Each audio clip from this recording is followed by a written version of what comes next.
here we sit with an opportunity for the Browns to somehow still make the playoffs.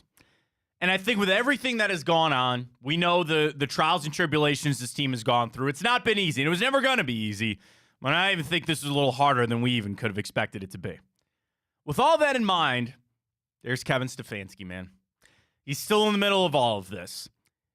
Somehow winning games with backup quarterbacks, finding a way to stay competitive with 4 different starting quarterbacks for the Browns this year on top of all the other injuries that have happened.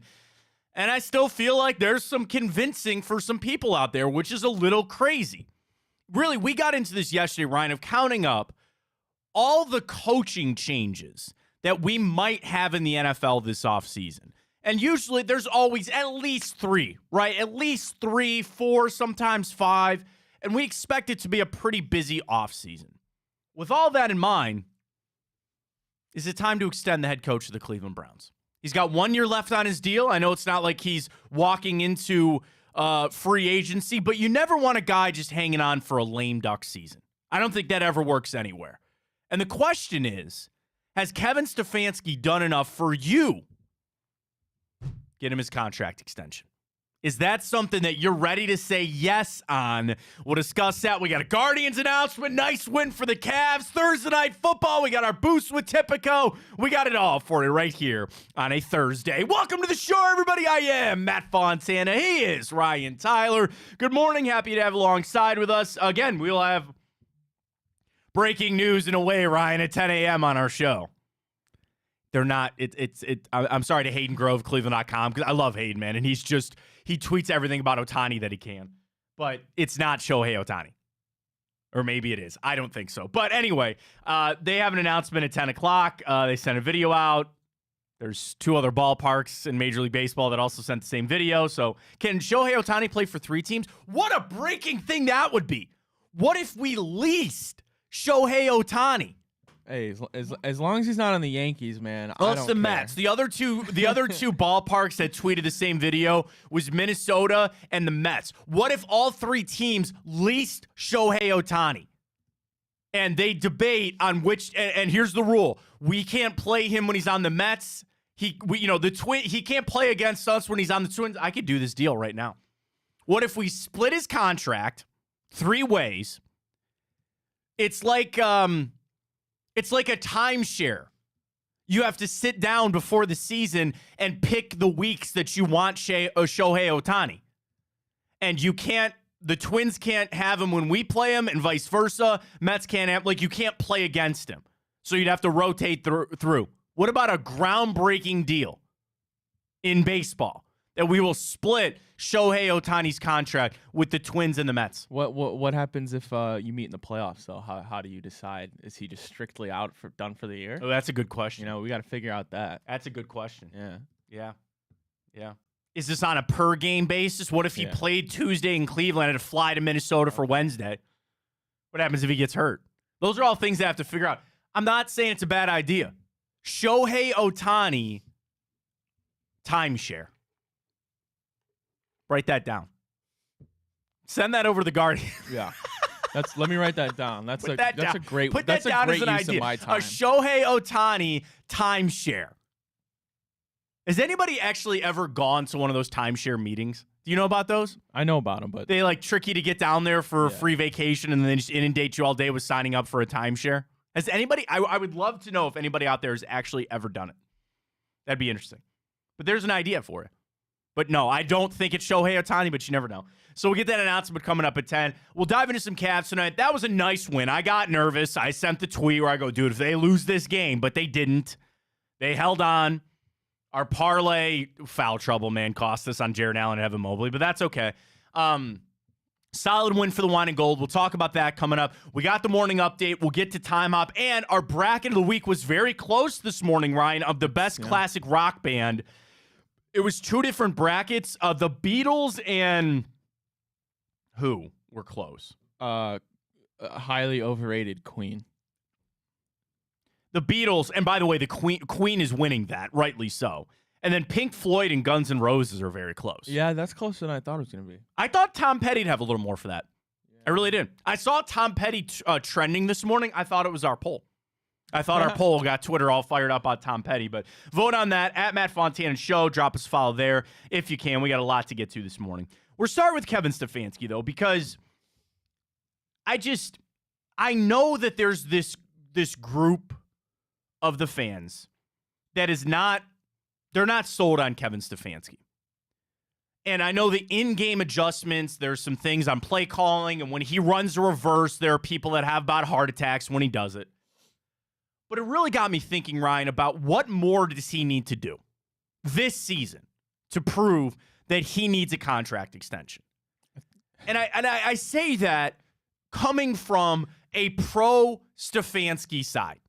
I come from the pro-Stefanski side of this whole debate. And I respect people that still are not proven on Kevin Stefanski. I get it.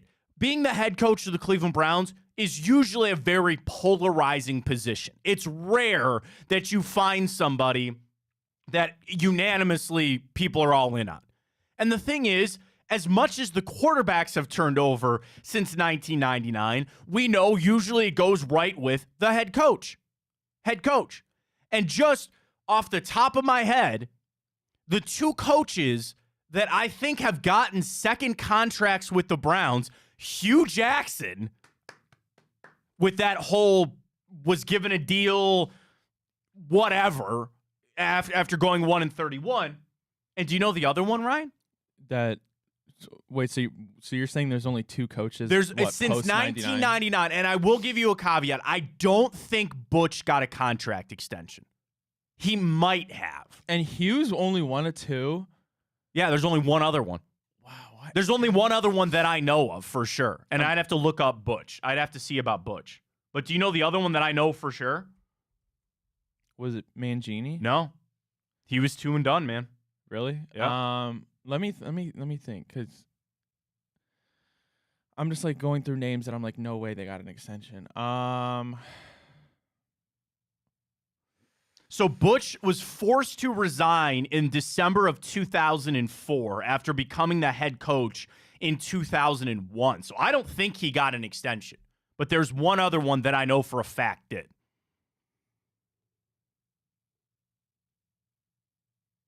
You might not even know about this guy. I don't want to say before your time because it was since 1999, but it was a little while ago. You might have to tell me. Romeo Crennel. Oh, see, I was going to... So you say Romeo after the season of Dreams in 07. I was going to say that, but then I was like, I don't think he did. Damn it. He did. Romeo got a deal. So you are, again, in an era of 20-plus years where the Steelers have had 2 head coaches. We only have 2 that have gotten contract extensions here. I'm so upset with myself. That's okay. I'll give you the pass on that. Because like I said, I don't think Butch got one. I think it's time for Kevin Stefanski to get his contract extension. And I'm not expecting them to announce it now. There was an idea I had in my head that if they were going to do it, say we lose to Jacksonville, which we have a lot to get to the Jacksonville game. Of course, Trevor Lawrence said he's feeling a lot better. It makes me a little nervous. Whatever, we'll get to that game coming up. Good news on Denzel Ward, too, practicing. But if they, somehow if they fell on Sunday and you needed a boost, because that's been what the Browns have they've needed to find these little things. Having Jim Donovan go out and smash guitar, having Nick Chubb. They've needed these emotional lifts. In a season where it's been very trying and very hard, I think that would be a boost if they needed to pull that out and say, you know what, we're giving head coach Kevin Stefanski a contract extension. That's more often an off-season thing, but they could do that. The question is for you out there. If right now, today, you had to make the decision, if you were giving Kevin Stefanski a contract extension, are you pulling the trigger on it? That's our question this morning up at Matt Fontana Show. It's relative. I'm not talking about a lifetime contract. I'm talking about a 3-year extension. I think no matter what, that is pretty standard. For a guy that hasn't won a Super Bowl yet, that hasn't been to the AFC Championship, your second deal is a 3-year deal. And I think that's pretty fair. That would take you through 26, 7, and 8. Doesn't sound all like that much. Or no, I'm sorry. I'm off a year. That would take you through 25, 26, and 27 because he's under contract for next year. Or do you rip it up and say, hey, here's a new 3-year deal that starts next year? I'd listen to that too. But there is no world that I think you can let Kevin Stefanski and Andrew Barry, who, by the way, needs contract extension too, I don't think you can let them go into the last year of their deal. At that point, if you're not proven, they haven't proven to you enough to get that extension, then go ahead and let them go. And I'll tell you what, I will listen to that side of it. And Ryan we're always on the comments here, but on YouTube and on Twitter, give me the comments for no. I want to have a debate about this. Go ahead. I'm all for it. Because there are cases, and there's strong cases, to say no. But there's enough for me right now. I'd give him the contract extension. I would. For everything that he's had to deal with, and they haven't done it yet. They haven't made the playoffs yet. And you might be saying you're putting the cart before the horse. It's kind of why we're asking it now. If this implodes, if the Browns miss the playoffs, which Bill Barnwell, 66% chance for the Browns to make the playoffs. 2/3. I can do that math. And he gives the reasons on where the Browns are at. We'll run through that a little bit later. But if the wheels fell off, completely fell off, I would still say, it's almost like, what did you want him to do? What did you want him to do if it fell off? Now, you make the playoffs with everything that has gone on, we're good. You know what I mean? Like, you give him that deal, and you see where it goes over the next couple of years. But it's just funny that we are in the situation that we're in, and that's not a lock. When we send this poll out, it's not going to be 90-10. It's not good. I think at best 60-40. And frankly, Ryan, I don't know which way it goes. Yeah, so how do you want me to word this? Would you give... Right now, today, would you give Kevin Stefanski a contract extension? You typed a lot of words. I can't see them all the way over here, but whatever you got up there, that works for me. Send it out. We're good. At Matt Fontana Show. The decision, too, on the quarterbacks, if you're going to Dorian Thompson-Robinson, you're going to Joe Flacco. I'm talking more about the collective, too. You've kept this team engaged. You've kept this team relevant through a really hard time. And then you talk about the growth.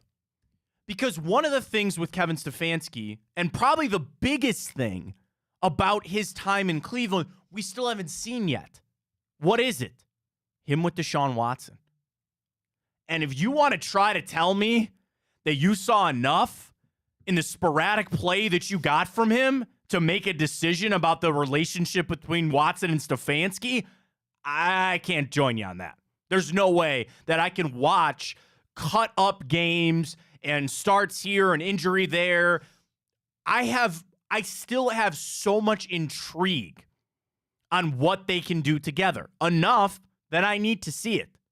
We know the Browns have no choice but to be in the Deshaun Watson game for at least the next season. For at least the next season, if not the next two. They have put themselves in this position. Why not align the head coach with it? Because I really think, Ryan, that's your best opportunity. As franchises make impactful decisions on players and coaches, what they want is the most amount of information, and it would be easy if you could just make ironclad decisions, right? You know everything, and we feel like this is a well-informed decision, and we're going, well, they have to make that decision on Deshaun Watson too. What do you need to remove then? Variables. If you brought in a new head coach, then we're going to have that debate of, it's a new system, and it's new this, and it's new that, with the grand scheme idea that winning is the most important thing. At the end of the day, are you winning football games? But in the grand scheme of the team and what the decision makers are looking at, I don't think you've gotten a fair shake on this. I want to see Kevin Stefanski with a fully healthy, full season of Deshaun Watson. I still don't have that. In the meantime, I've had him deal with the immense amount of issues that they've dealt with this season, and they still have a look at the playoffs. They're still favored to go to the playoffs. I'm signing that contract extension today. If I'm Jimmy and D. Haslam, I'm sitting down and saying, you know what? We should get the framework up on this. And especially, do you really want to enter that pool again? Do you want to dive back into searching for a head coach? Number one, in a year that it's going to be competitive.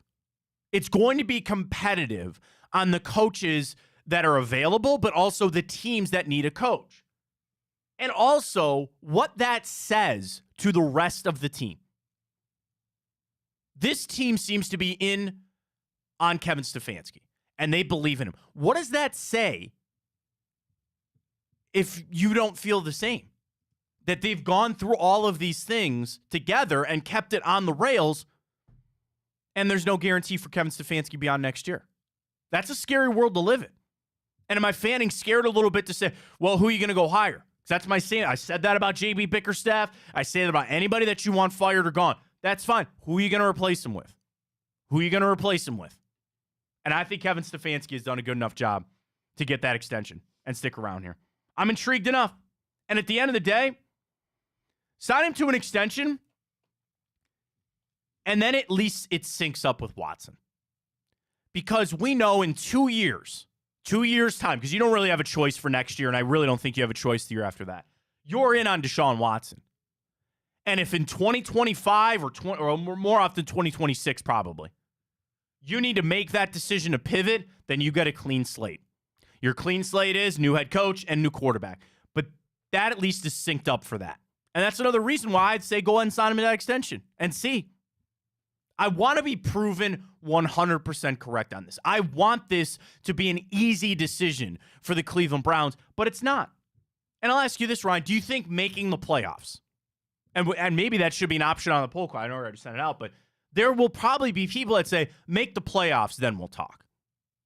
Would you buy that? Would you say that a playoff appearance for the Browns like guarantees that? That's a lock that Kevin Stefanski gets his extension if they make the playoffs?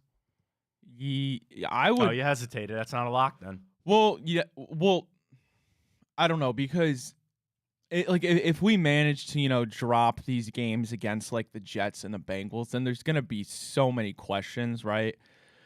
So to say it's a lock, I don't know, but I mean, just to answer the question at face value, would I give him an extension today? I would, yeah. And that goes along with kind of like what you said at the end there was kind of my whole point was like, you don't know exactly where this team's going to be in 2 years, right? It's impossible to project. I mean, you have your pieces that you know are going to be a staple, like a Deshaun Watson. We hope like a Nick Chubb will retire as a Brown. But beyond that, you just never know. So it's almost like you said, just tie Kevin Stefanski to this Deshaun Watson experiment and hope once he gets healthy, we'll see that work out. But you know what? If it doesn't, okay, like you said, 2025, basically. If the Deshaun Watson experiment fails, that sucks. That sets us back, obviously, for that a long hurts time you being. 1,000 times more than a head coach. But I think right that. now, we know that, our best bet to make that situation work is to keep with Stefanski and keep the direction we're going, even though at times it seemed like it might not be working and we're taking a step back rather than a step forward. But I think you're kind of tied to him during this whole Deshaun Watson era. And I want to feel it out. I want to give him the chance to get a full healthy team. And you got to admit at the end of the day, like he's got such a bad hand dealt to him this season. And all things considered, we're still above 500 and in a position to control our own destiny into the playoffs. And I already got this in the inbox as well. The bar is so low, you're drunk on a mediocre coach. But okay, I get that, but I also look around the league. And yes, I'm not a fan of some of these teams that have and the thing is, you got to take out some coaches. I can't do an Andy Reid comparison in this. I can't necessarily do a Sean McVay. But I'm trying to, I don't know, man. Is there a comparison? Is there a comparison for a team that's been perpetually bad running through head coaches, and they seem to have figured it out? Do you want to know the one team that came to mind to me, young Ryan? Who we playing Sunday? Think about Jacksonville. Now, and again, it's kind of a similar boat. They ran through a lot of coaches. They did go to an AFC championship game with Blake Bortles, and then they jettisoned all them and all those coaches. But they've been pretty bad since their inception, right? And it's been a long time since Mark Brunell was out there. Who was a wide receiver for Jacksonville that was always so good? I wanted to say Cordell Stewart, but that's not when right. They went to the Jimmy Smith was one. I mean, Allen Robinson was really good on them.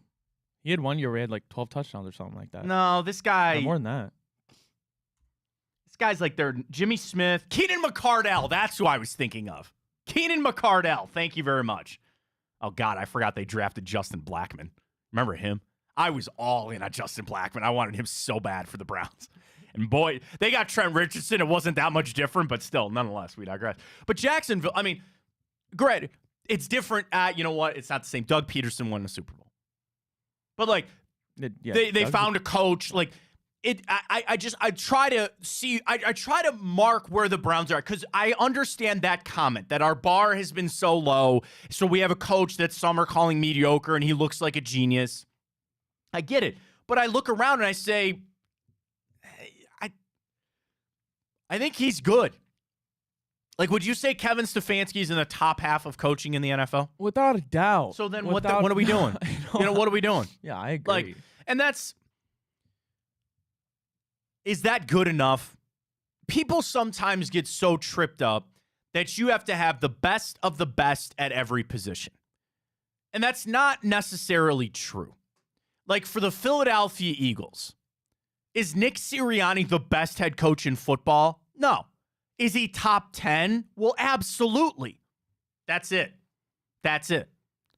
If you get enough players and coaches within the top 10 ranking of their position, you're going to be one of the favorites. I just need that. There are people that are just wins and losses, though. There are people that are just strictly, did you win this football game? What decisions did you make to win this football game? And that's how they're going to evaluate Kevin Stefanski. And those are probably some of the naysayers, which I completely understand. I get where you're coming from. But I'm ready to go. I voted yes on our Twitter question. Ryan did as well. It's up at Matt Fontana Show. Drop us a follow there, and also you can watch the show. As of right now today, would you give Kevin Stefanski a contract extension? I voted yes. We'll see how that plays out throughout the show. Other updates for Sunday. We start with Trevor Lawrence. So he comes out and he says, I'm feeling a lot better. And I'm like, okay, enough to go play? No way. I don't think so. No, if you saw that video of him walking in the tunnel that they showed. He said he regretted not taking the cart. But, dude, there's no way that man is suiting up. No, like, they're in a real tough position, too, because you know that the Texans are right on their trail, and they have what looks like a pretty easy win this week. So it's like, okay, do we throw Trevor Lawrence out there because we need him to win this game and the battle's still close? Or do you know we still have a game lead? We sit him against this, hopefully, what we've known as a ferocious D-line. So it'll be an interesting decision. But after seeing that video of him walking in that tunnel, I would be shocked. I thought, when I saw him walking, I thought he broke it. I thought he tore his Achilles. Oh, yeah, that too. I mean, I thought this dude's out for the season, no doubt. He did say this yesterday. He goes, I'm thankful it's not worse than what I thought on the field. Because there was that initial reaction. Yeah. You know, he's pounding the floor, he's pounding the turf, and I'm like, oh, God. Yeah, like, he threw his helmet. I said, he knows he's out for the year. Now, the only thing is, he feels a lot better, and he did not have a walking boot on for the media availability. That seems like a game to be played. Like he's out the door, he takes it off, he walks in, and as soon as he gets back out there, they put it back on. They're playing the game the Browns are playing. You know, Dorian Thompson-Robinson, practice limited yesterday. That is a part of the concussion protocol. So he practiced. They're not going to make their starting quarterback announcement until probably Friday, if that. Now, the other thing is, you see C.J. Beathard's got a shoulder problem now. He's got a left non-throwing shoulder injury.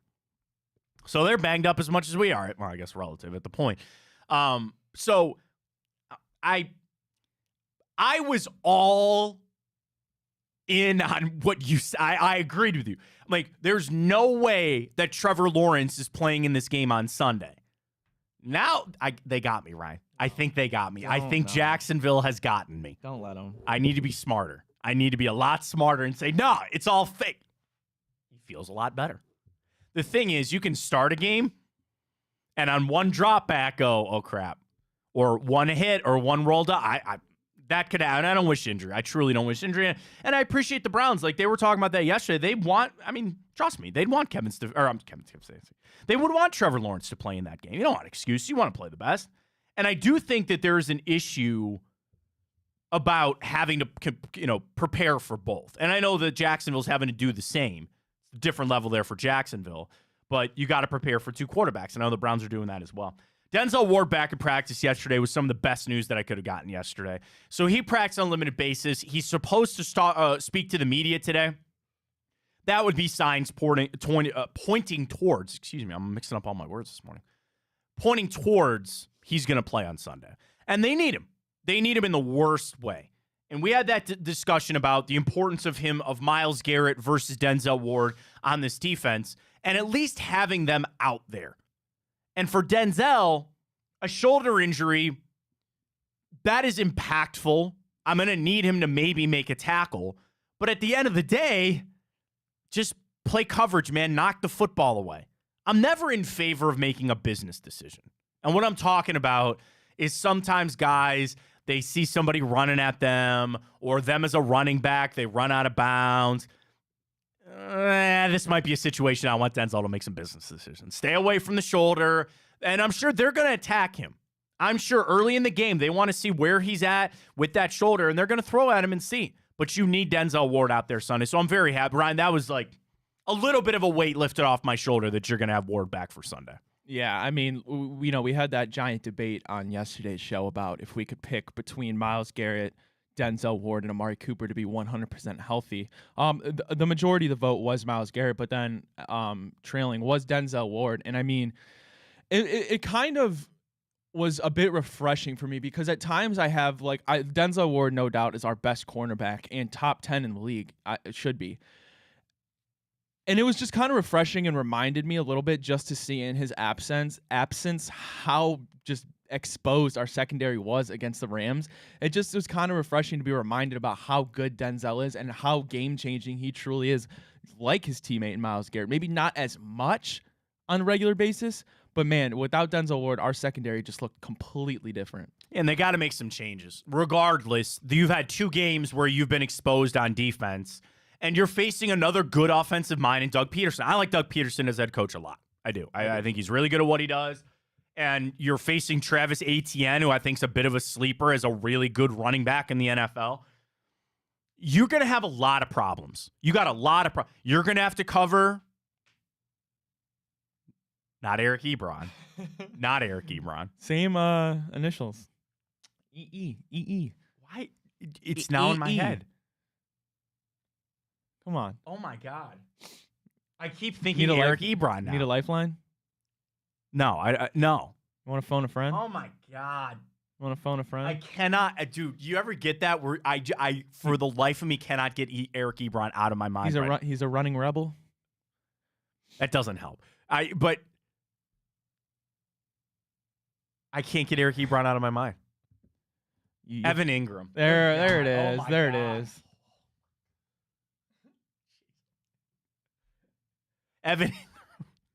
Evan Ingram is the answer to that question of who the Jacksonville Jaguars. We'd be better off they had Eric Ebron. We wish they had Eric Ebron, but it's Evan Ingram.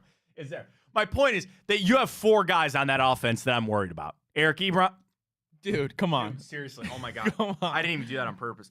Evan Ingram, Zay Jones, Calvin Ridley, and Travis Etienne. You have 4 guys that can hurt you. Even if C.J. Beathard's in there. You're just talking about getting that football around. They got to make some changes on that defense. I think it's going to help with Denzel Ward coming back, certainly. All right, let's do this. Let's catch our break. First one in the morning. Get signed up with Tipico. We got our boost. It's up for Thursday night football. Spice tonight there with the... We got to get something for this game, man. Tipico got that boost up, Matt, at 9:05. There you go. It's up. So you go right to Tipico. Use that code BIGPLAY100. Deposit and bet $25. What did they boost it to? Plus 720. Woo! On a 3-legger, man. That's it. And I think really the 2 of the legs, the mere locks. We'll get into what it is, but 2 of them are locks, Matt. And that one, the one anytime touchdown. We'll talk about it later. I like that a lot, man. I do. And I think if that cashes, that parlay's straight cash. I like it. So we'll tell you what it is a little bit later. Get signed up with our friends at Tipico. We got to talk some wine and gold. I'm happy about that win. But I have a revelation of what I think this Cavs team is. You're going to need to hear this. If you're a Cavs fan, we got to have a tough conversation. And I'm going to have to tell you, unfortunately, I think I know what it's about. What you are going to have to deal with for the next 4 months. I'll tell you that. Bill Barnwell's path for the Browns to make the playoffs. And did you see this about Marvin Harrison and Travion Henderson? Reportedly an NIL deal to try to keep them at Ohio State. I'll tell you about all that when we return. Fontana Show right here on Big Play. Stay with us.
All right, back here on the show, we're going to get to timeshares later.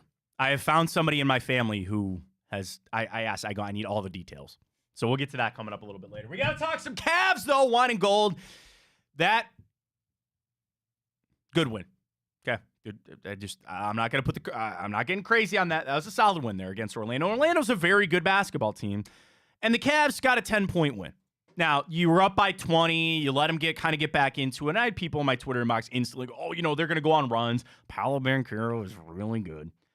And I think, listen, the Cavs, this is where we are at, okay? And this is maybe something that took a little longer for me to realize. We're now 21 games into the season. Let's have an uncomfortable conversation about what we are going to have to do for the next 4 months. Now, Ryan, you said you thought you knew what I was going to go with. Maybe I don't. Please tell me. I want to know before I say anything more. What did you think I was going to bring up? It was going to be, was it something about Evan Mobley? No. Oh, okay. Then I mean, it's not specific to Mobley, but I think it's just kind of about the offense. Is it like a whole? It's the team as a whole. And do you want to know what it is? This is it. Let's hear it. You are going to have to deal with being a psycho for the next 4 months. And what I mean by that is this team is going to be inconsistent. I think that is the one thing. We are 20 games into this. That's enough of a sample size for me to understand that I still believe the Cavs are going to make the playoffs. I had a question I thought we'd get to this morning, and if you want to post it, Ryan, we can. Have you changed your expectations on the Cavs? Is it still second round or bust for you for the Cavs? And we know that if they don't make the second round, then yeah, JB will probably be gone and all that kind of stuff. But the change that I've had is this. I have realized that as a Cavs fan, I need to stop thinking about the big picture. We were just so lucky to have LeBron James here, right? Where the regular season didn't matter because you had the supreme confidence and the knowing, hey, man, we're going to make this, and when we do, that we're in there, right? And we're going to have a look at it. That's not where this team is at. So then what do you look for your validation? What do you want with the Cleveland Cavaliers? Validation. You didn't need it with LeBron because you just had it. It's LeBron. What are you going to do? Last year, you got your validation in the regular season when they got off to a good start and they beat some of the premier teams. You are now in season. You're not getting it, and it's making you crazy. It's driving you insane that you're not getting what you're seeking. You don't want, or you want the Cavs just to prove to you that they are a consistent team that can win 5 out of 7 and beat the bad teams. And I'm here to tell you that's not this team. If that's a bigger reflection on the playoffs and who they are, maybe. But I'm going to tell you this. I'm just letting that go. And I think a lot of fans will be better off just letting it go. Does it mean that I think the Cavs stink? No. I still think that they're a good basketball team. But what I need to do to free myself from this, I'm taking every game for just what it is. That's it. And there's times that we're going to sit here and say, oh my God, Evan Mobley's not doing this, or Darius Garland's still shooting poorly, or Donovan Mitchell. I'm letting it all go. I'm just going to watch every game for what it's worth. What do we got? Friday in Miami? Or Saturday? Whatever. You got Miami, then you're back to Orlando. I feel like we played Miami like 14 times already. I know. Then you got Orlando again, and then you got a back-to-back with Boston. I'm just watching every game for what it is. I'm going to come in with the ultimate blinders on. Ultimate blinders. And it's borderline me fanning scared, Ryan. Because when I start to try to put stock into them and start to try to believe, it's just going to make me go crazy. And you want to know what? I'm not going to enjoy the regular season. If I don't do this now, if I don't just say, I'm only going to be focused on this game. And it sucks because part of that is not having expectations. Ryan, I'm going to go into that Miami game and go, I don't know what's going to happen. We'll see. I don't know. But it's also when they lose, I guess I can't be upset. Like, that's just where I'm at. And unfortunately, I think that's how it's going to be for me until they prove me wrong. Until they go on a stretch of winning 7 out of 10 or something. I'm just going to go, this is a inconsistent basketball team. And people are going to scream for JB's job, or they're going to make this statement about this team or not. And I got nothing for it. I really don't. Have they disappointed me to this point? A little bit. Like, I'm not somebody that's saying that the Cavs should be in the number 1 seed right now. They are who we thought they were, right? Like, maybe this is just who the Cavs are. The problem is you can't say all that and then not be like, well, how could you expect them to make the second round of the playoffs if they can't get that consistency figured out? That is it. Like, they still had 15 turnovers yesterday. 15 turnovers. Yeah, Matt, I was going to say my 3 takeaways from yesterday's game, if you'll indulge me. Please.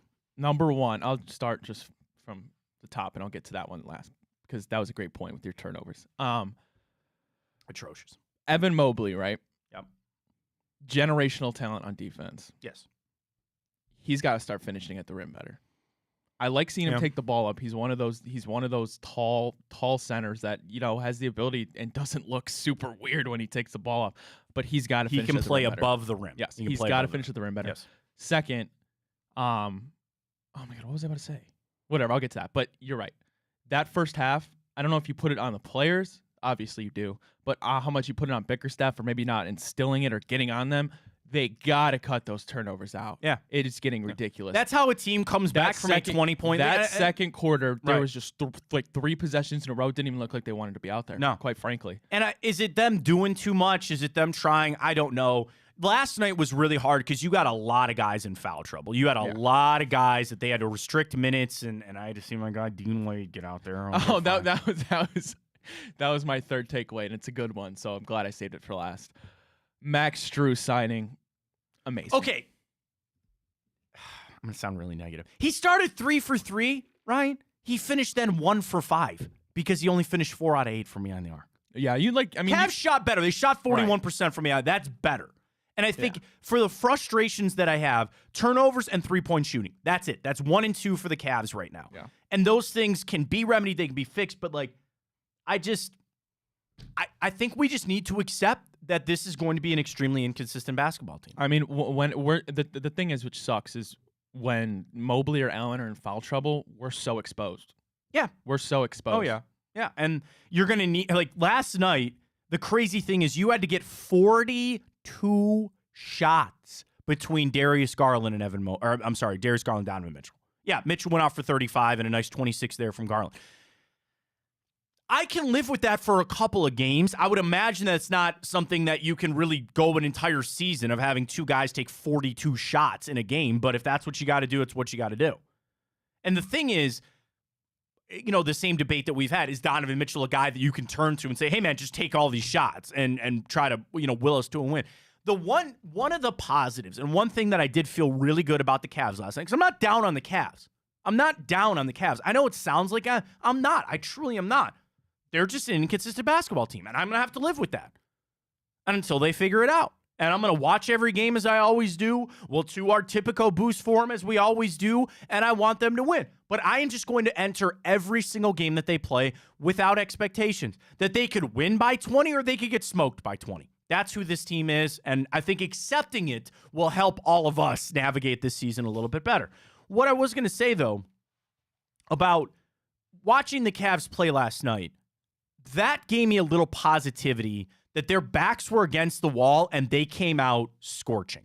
They came out with a little fire because in this, fire JB or all these changes and all that kind of stuff, you want to see a team come out with a little bit of chutzpah. And they did yesterday. So that's your pot, like that chutzpah. A little fire under it, a little fire under their butt. And they got out there and they showed that. So that tells me at least they're still behind JB. Those guys are smart. They're professionals. They know what the game is. They know the stakes that are on right now. And they came out and they said, we're going to go out there and play. Can they play to that level every game? No. Is it going to be, again, going back to the inconsistency? 1,000%. But I was just happy that they showed up with a little bit of fire last night. Now, you enter a really hard stretch. This was game 1 of a 5-game stretch that I really kind of, again, no expectations, I just said. But really, this 5-game stretch is going to tell you a lot. You got playoff contending teams, Boston, Orlando, and Miami. Let's see what you got. And that's where I'm at right now. Let's see what we got. I don't know what we have in this team right now. I'm not ready to make any sweeping changes. I'm not ready to make any real declarations. You're this far to the season. You're above 500. You've had some good wins. You've had some bad losses. Let's roll the basketball out and see. I don't have anything for is it? I keep saying Saturday. It's tomorrow. No, tomorrow night. Tomorrow night, Miami, 8 o'clock. I'm assuming that's a national game if it's 8 o'clock. Is that home or in Miami? It's in Miami. It's not a national game. Interesting. 8 o'clock down there in Miami. Okay. All right. Go. They don't have Bam Adebayo. Let's see what you got. That's it. We'll do our boost for that tomorrow as we do for our weekend as well. So that's kind of where I'm at with the Cavs, just as we kind of cinch things up there. I saw that this morning. This was retweeted from our friend Jack Duffin. So Jack, of course, capologist. He writes for OBR. Is that a real title? Capologist? Yeah, I mean, that's what he calls himself. Anybody can make their own title. I like that. You can call yourself whatever you want, right? You want to come up with your title by the end of the show? Produceologist? Yeah, sure, that's fine with me. It sounds like you work in the produce department of a store, but that's fine. Yeah, produceologist. Technically, you are an audio engineer, audio-video engineer. That sounds a little more professional. Well, so when I first got into radio, which was 2009, I got hired. My first paying job in professional radio was 2010. And I had to train with a lot of people. And the one person I trained with, he called himself an engineer. And I don't know, like as a kid, you think of an engineer as I tell girls I'm an engineer? Yeah, sure. You can do it. Yeah, exactly. Because technically you are an audio-visual engineer. Because you control what you're doing over there. All right. I think of an engineer, like my brother-in-law is an engineer, right? So he designs things and builds things. That's what I always thought of with an engineer. But technically you are building and controlling the show. So therefore you are an audio-visual engineer. If you want to call yourself that, you can do whatever you want. I can just leave those two words off and just say I'm an engineer. If you want, yeah. All right, well, that's what I'm going to do. Whatever's going to help you talk to chicks at the bar. I was going to say, I'll report back Monday. This will be my first weekend. Get Dave and Ken to make you up some phony business cards. This will be my first weekend. I'll order you 500 right now. I tell the ladies I'm a engineer. Sure. And that'll work for a while. We'll see if that... And then, they'll ask about the paycheck, and then that'll become pretty appealing. Yeah, I don't think it's my job title that's holding me back. That's not... whatever you got to do, I might have man. some other things to fix. That's fine. Whatever. We'll work on that. We got plenty of time to work on that. I've been out of the game, thankfully, for a very long time. But I was in the game at one point. Things have changed. It's gotten rough out here, Matt. Do you want to know the crazy? It's a dangerous game nowadays, I'm telling you. So for those that don't know, for my prior job, my wife and I have known each other for 10 years. We've been together 8, and we've been married for 5. We have 2 kids. So I've been out of the game a long time. I have never once downloaded Tinder, ever. Like, so for my generation, that's crazy, right? Because by the time that I met my wife, we'd started dating. I had no reason to download any of those dating apps. Yeah. So it's like, that is a world that I don't get. Going to the bar. Oh, it's not fun. I have no idea how that works anymore. And I just, from 1,000-foot view, I feel like it's jumped the shark. The problem, Has it? The problem is it's really... Is it bad out there? Yeah. But the reason it's bad out there is because everybody's so glued to their phones and they don't know how to talk to people anymore. Oh, you're talking about when you actually get to dating. Okay, yeah. Sure, and that's a world that I'm sure that, you're sitting down, you're trying to have a meaningful conversation with somebody. It's horrible, Matt. Well, I'm telling you. Then again, same thing, I don't have a lot of friends that are on Tinder anymore. I actually, frankly, most of my friends all are either married or engaged or in a serious relationship. So, but 8 years ago or whatever, I'm dating Steph and my friends are still on, and I would hear this, and I'm like, man, it's that simple that you just swipe. And then you start a conversation online. Okay, it's no different than texting. But then catfishing. And you meet this I think it sounds very dangerous too. And we know there's a lot of those stories out there too, but just how, and granted, we have friends. It's full of bots. It's just like Twitter, dude. Okay, I was just going to ask about that. It's how so real bad. is that? It's so bad. And I think in a generation that I am, I have multiple people that I know that are now married after meeting on a dating app. And there's nothing wrong with that at all. You met the person you were supposed to meet. That's fantastic. Awesome.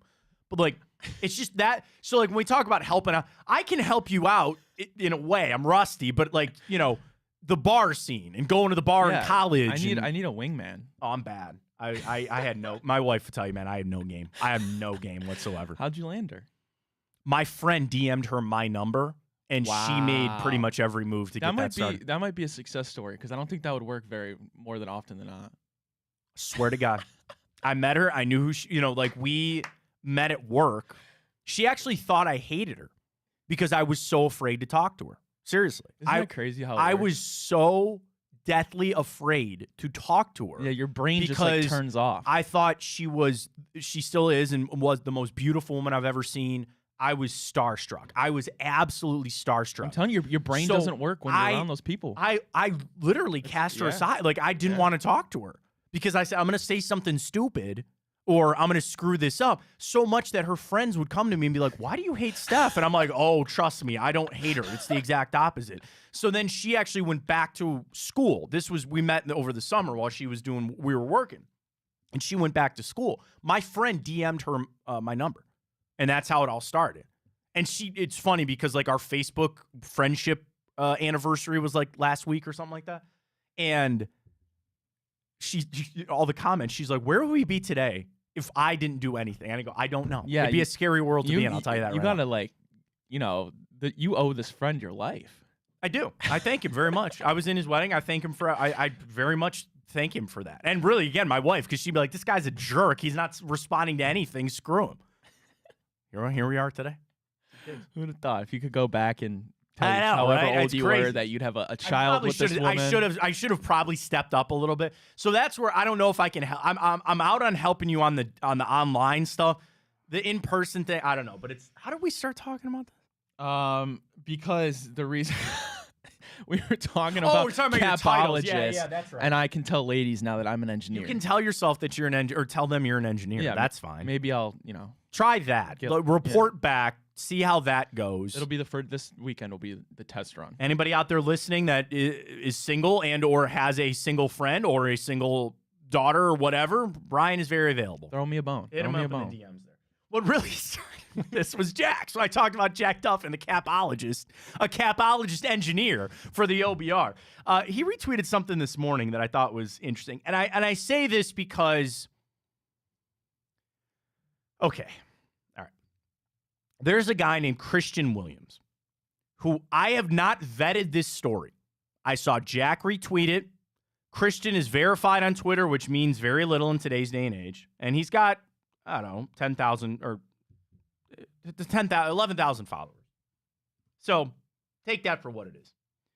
But he sent a tweet out this morning that Marvin Harrison Jr. and Travion Henderson have allegedly been offered NIL deals that would rival first-round draft pick money to keep them at Ohio State for next season, per sources. It's unclear if they will accept those deals. I will tell you, sitting right here today, there is no way they are accepting those deals.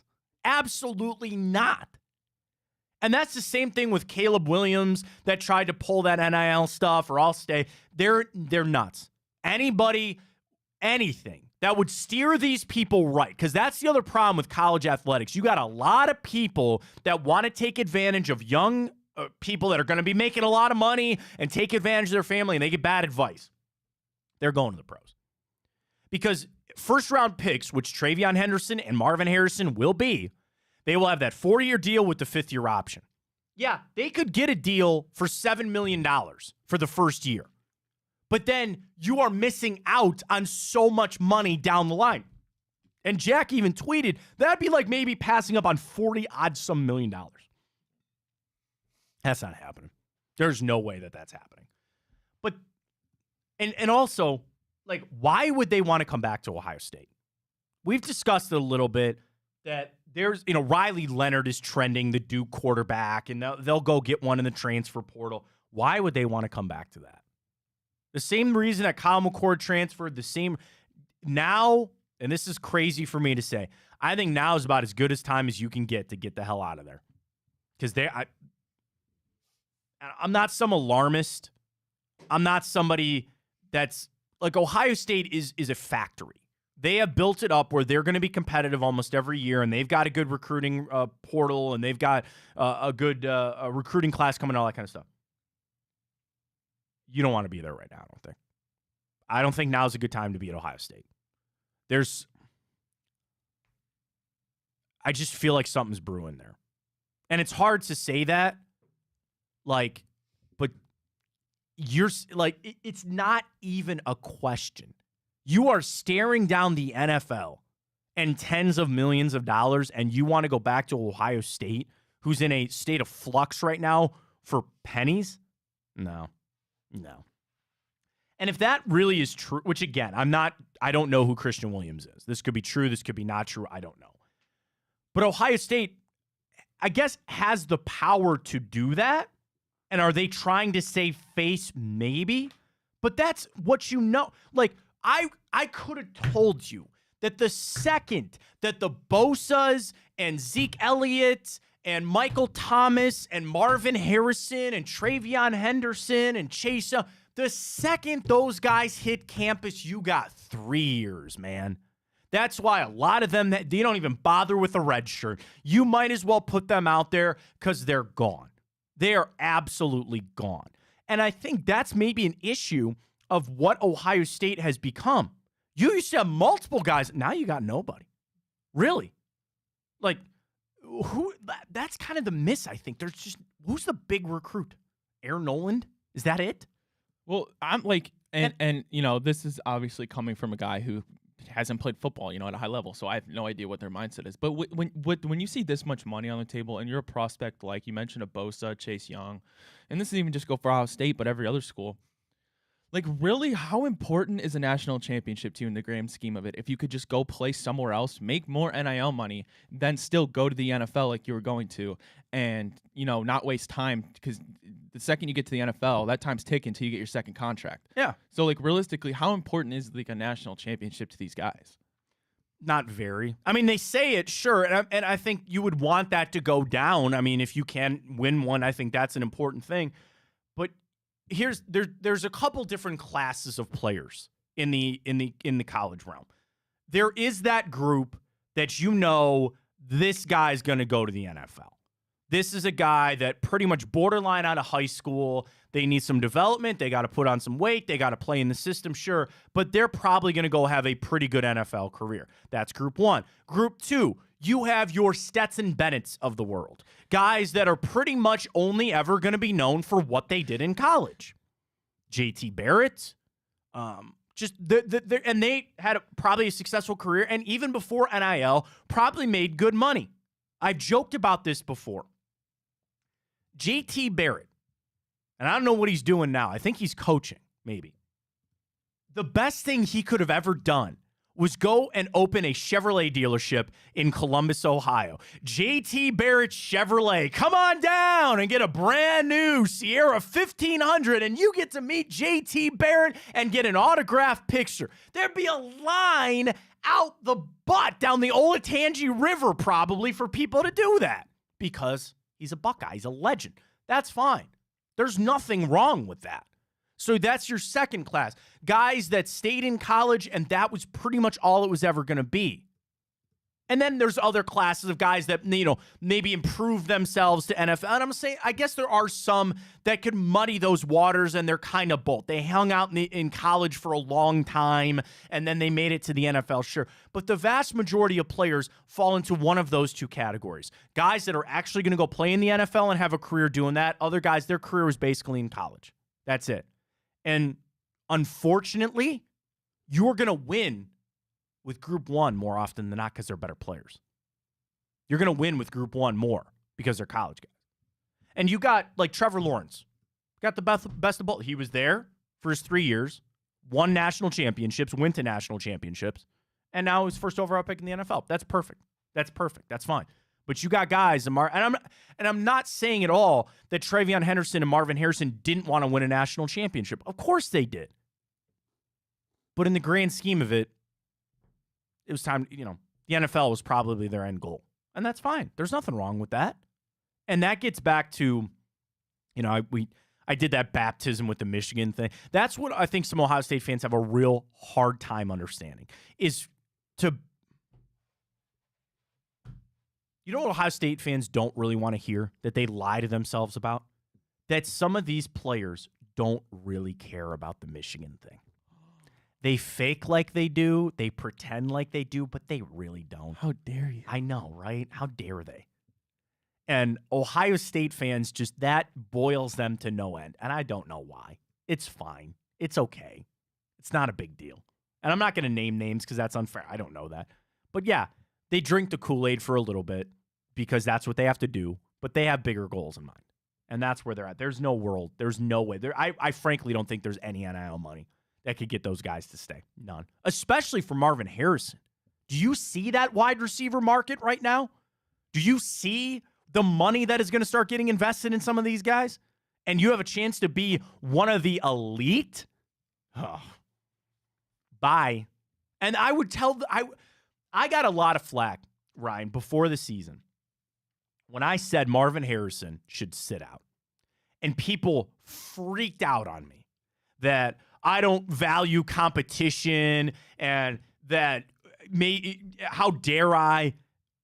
In reality, and I know thankfully he did not get injured. Thankfully, he had a very productive season. In reality, Ryan, if he had sat out, he'd be in the same position that he's in today.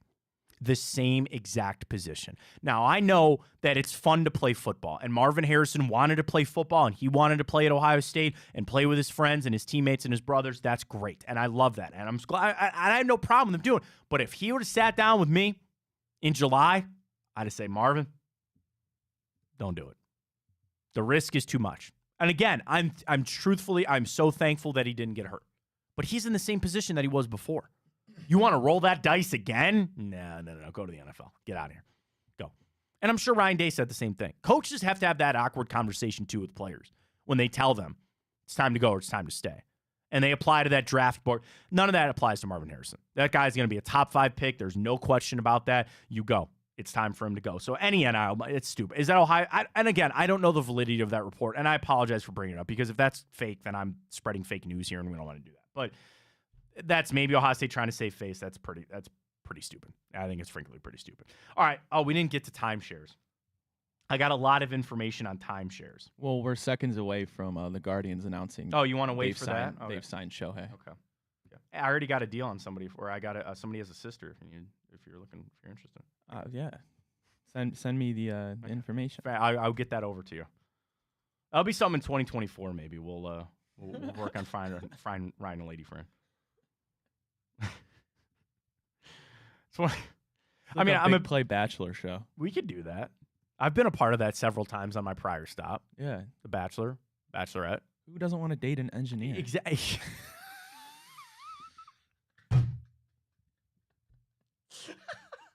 Recently discovered engineer. I feel like a new man.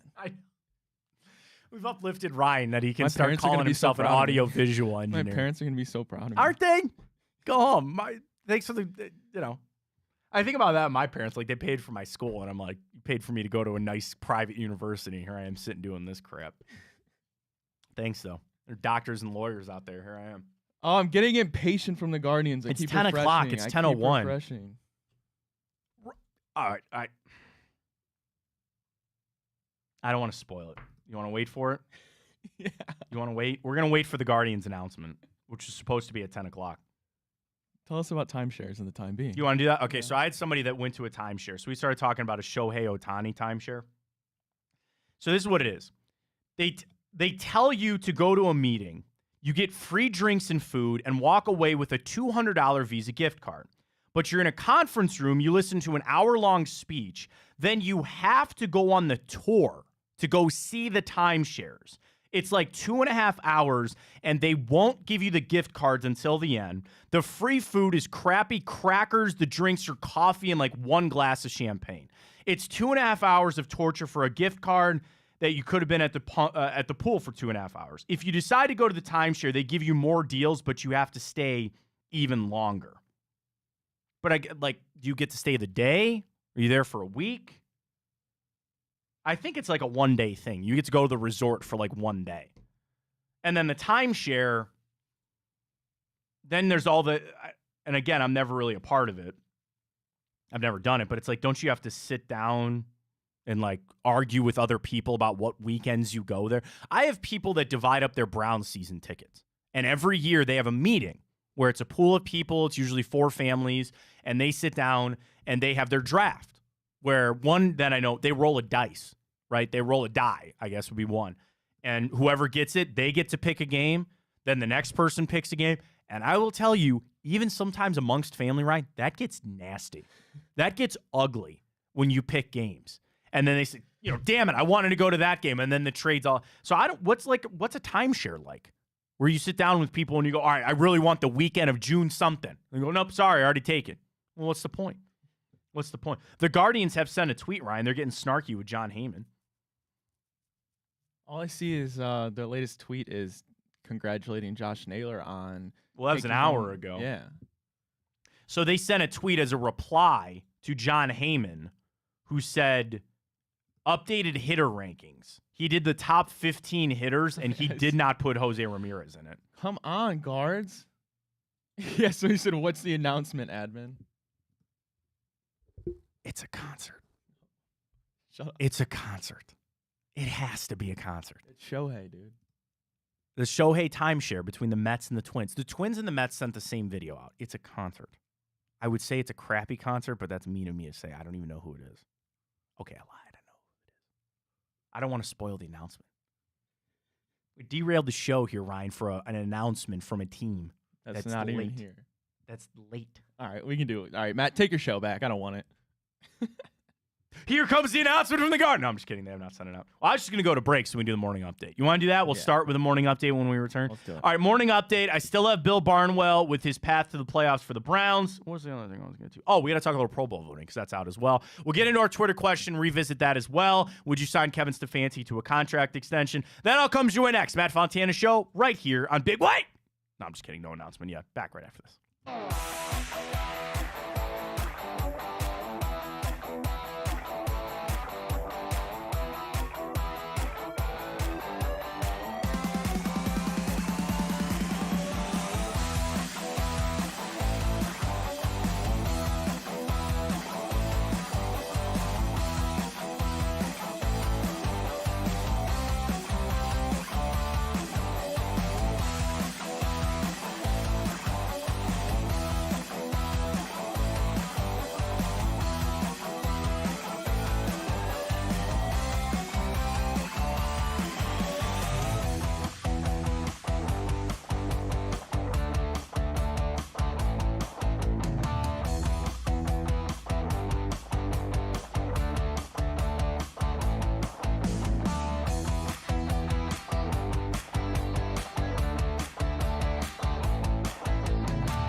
You got your announcement. Congratulations, Def Leppard.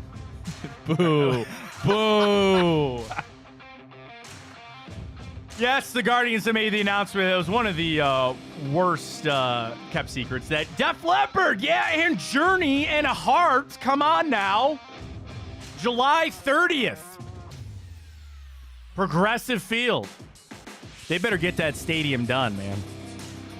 They had a lot coming up. That's their announcement. That just reminded me of an awful take that you had a little while ago. What? About Billy Joel. Oh, but I don't like Billy Joel. You're nuts, dude. You're actually nuts. My Beatles, Billy my Joel. musical hot takes. Bruce Springsteen is overrated. Billy Joel is overrated. The Beatles are overrated. Trying to think if I can get you any else here. The Springsteen and Beatles ones, those are the two that always get again, I respect kind of what they did. None of their songs are in my playlist. I'll just put it that way. I like Def Leppard. I like Journey. It's not the same Journey. You get Steve Perry back, maybe I'll be a little interested. But they found this guy that sounds exactly like Steve Perry. But congratulations. Congratulations. You get Def Leppard next year. That's the big announcement.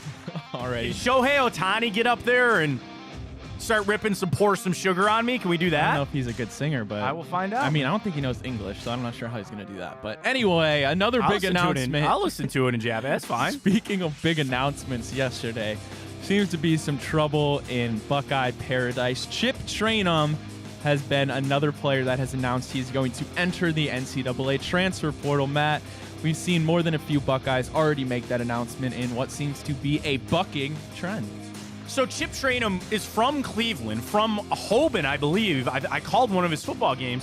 He went to Arizona State. Now he went to Ohio State, and now he's going somewhere else. I got to thinking about this yesterday, Ryan. Do you want me to solve the transfer portal issues for the NCAA? I'm going to do it for you right now. Here are the revamped rules because who's the president of the NCAA? Is it Emmert? Mark something? Charlie Baker? Charlie Baker. So here's where we're at. The transfer portal, self-admitted from him, is uncontrolled right now. It's the Wild Wild West. Here are the revamped NCAA rules applied to all sanctioned sports, including football, basketball, and all of them. Are you ready?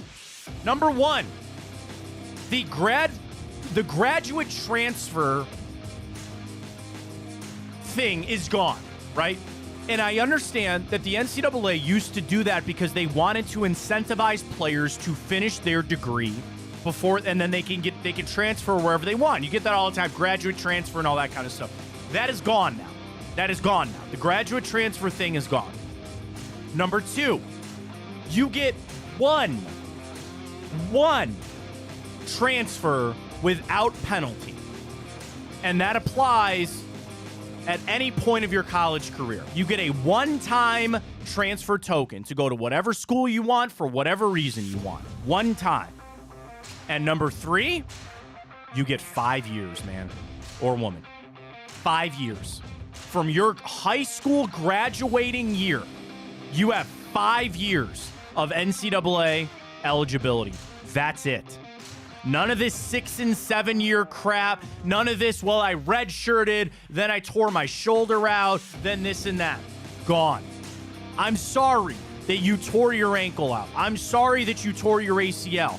But maybe you redshirted. You get 5 years to play your sport, and then we're moving on. I'm done with this 23 and 20. Ryan, you could still be playing quarterback in the NCAA. 23, 24-year-old kids still playing college sports. That's enough. And all of them transfer. And the same thing. You can transfer more than once, but you will sit out a year of eligibility, and that counts against your 5 years of eligibility. Is that a bad system? Is that a bad system? I don't think so. You get rid of graduate transfers. You add a one-time transfer for everybody, and you have 5 years. 5 years to play your sport from your high school graduating year, and that's it. That cleaned things up pretty quick. And I know that there's a lot of hot takes out there about why kids are transferring or a lack of competition or they don't want to compete for their job. Solve all of it. I don't care. Well, the NIL money or this or that, fell swoop. Do that. You got 5 years to play your sport. If you can't make it in 5 years, or if you can, and the same, you could keep going to school. You could keep going to school beyond that. But really, for most degrees, for most bachelor's degrees, can't you not get that done in 5 years? I had buddies that went to BW. They did a 3-2 program where they got their MBA in 5 years. 3 years of undergrad, and it was a lot of work, and there's a lot of studying. Dude, that's life. That's life. You got 5 years in a one-time transfer. Do that, and it'll clean up a lot of this crap. I really think it will. That's not a knock at Chip Trainum. He wants to go play somewhere else. That's fine. The NCAA, for everybody that's always talked about it as the feeder system for the NFL, which it is, it's frankly become like a minor league program where guys leave and get traded and they get moved around, and everybody's searching for what? That opportunity to play. Do you want to know a hard slap in the face reality that some of these student athletes need to hear? You're not going to play. I'm sorry. Okay? And you might say it's a dream for you to go to Ohio State and go try, and you realize that you can't play there and you want to go transfer to a school that you can play at. Okay, do that, but do it once. Everybody searches for what they think is their piece of the pie. Why are all these quarterbacks transferring? Because they think that they're deserving to play or they need to improve themselves from the NFL. Here's the statement that a lot of people need to hear. You're maybe not good enough to play and you're maybe not good enough to go pro. And we need to stop the facade and we need to stop the fakeness that everybody gets to play and everybody gets to go to the NFL. You're not good enough. I'm sorry. Yeah, I'm sorry. And you can go transfer to whatever school, whatever MAC school you want, or whatever lesser school because you're going to go play. That's fine. Do that once. But stop. When you bounce between 3 different schools and you don't play or don't play well enough at 3 different schools, here's a little idea. It's not the schools, okay? For DJ Ongalele, and I'm sorry to bring his name into this, but he's just top of mind, right? What did he do? He left Clemson. He started at Clemson. Didn't like what was going on there. Went to Oregon State. Was good enough to start there. And now he's transferring again. For what? For what? To improve his draft stock? I don't understand it. Deal with it. I'm sorry. DJ Ongalele should not have any eligibility left. I'm sorry. He should not. He has started for 4 years in college football. That's enough. That's enough. Time to move on. Our Cleveland Cavaliers got a fantastic win. I would say much needed win against the surging Orlando Magic. Matt, I'm going to task you to do this for me, all right? Give me, in order, let's do 5. The 5 best players on the court in yesterday's game between the Magic and the Cavs. Okay, so I have to ask, you mean like I'm drafting them to start my team or just the best player right now? We'll do best player right now. Right now. Donovan Mitchell is 1. I mean, it's hard to not say Paolo Banchero 2. Evan Mobley 3. I just got this thing with the Wagner twins. I'm not putting them in there. No, I mean, the younger one's nice. Franz is much better than Mo. Franz is much better. I like Franz's game. So I'll do this. Mitchell, Banchero, Mobley, Garland, Franz Wagner. Okay. Is that fair? Yeah, I think that's fair. I really like Cole Anthony. I know he got hurt in that game last night, but... Oh, no, Jalen Suggs got hurt in that game. Twisted the ankle. I like Jalen Suggs, too. I think that's fair. I think that's a fair list. Okay. Yeah, I like that. I'd probably do the same. Well, to stay on the basketball trend, I wanted to talk about Luka for a minute because he made some more history last night as we become accustomed to him doing. He had his 60th career triple-double to move past Larry Bird into sole possession of the 9th place overall on the career list.